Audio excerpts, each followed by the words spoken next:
Comme chaque été, Nicolas Thomas arpente la vallée à la recherche d'une plante médicinale qui pousse dans les zones humides comme cette tourbière. Il s'agit de la reine des prés. Cette plante vivace est reconnaissable à sa longue tige d'1,50 m et à ses petites sommités blanches.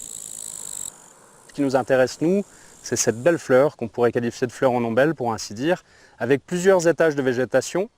Un étage qui a déjà fleuri, et puis là, l'étage que je vais cueillir, c'est vraiment la pleine maturité. Donc c'est une multitude de fleurs, et je vais venir pincer la tige pour ne récolter que ceci. Il y a un stade encore en bouton, un stade pleinement épanoui. C'est vraiment une garantie de fraîcheur pour la plante. Comme tous les cueilleurs, Nicolas fait attention à ne récolter qu'une partie des fleurs. Il faut laisser un réservoir de semences suffisant pour que la plante puisse se régénérer. Le travail de la main reste le travail le plus précis pour le cueilleur. Après la cueillette, la plante doit être rapidement séchée. Pour cela, elle est répartie sur une surface plane et placée dans un séchoir à 38 degrés. Elle restera à l'abri de la lumière durant 3 à 4 jours. Alors, on va regarder si notre reine des prés a séché.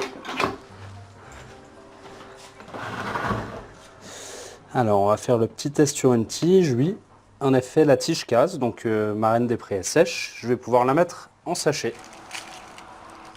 Cette tisane est surtout demandée par notre clientèle pour ses propriétés anti-inflammatoires, notamment. Elle est très intéressante sur les pathologies articulaires, de manière générale.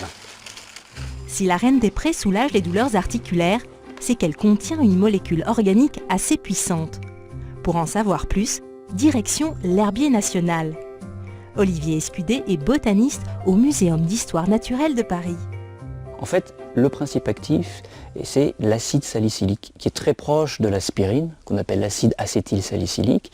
L'avantage, c'est qu'elle est moins toxique pour l'organisme et surtout, elle est moins dangereuse ou risquée pour les gens qui sont allergiques à l'aspirine. Et ce qui est intéressant dans cette plante, c'est l'inflorescence qu'on voit ici.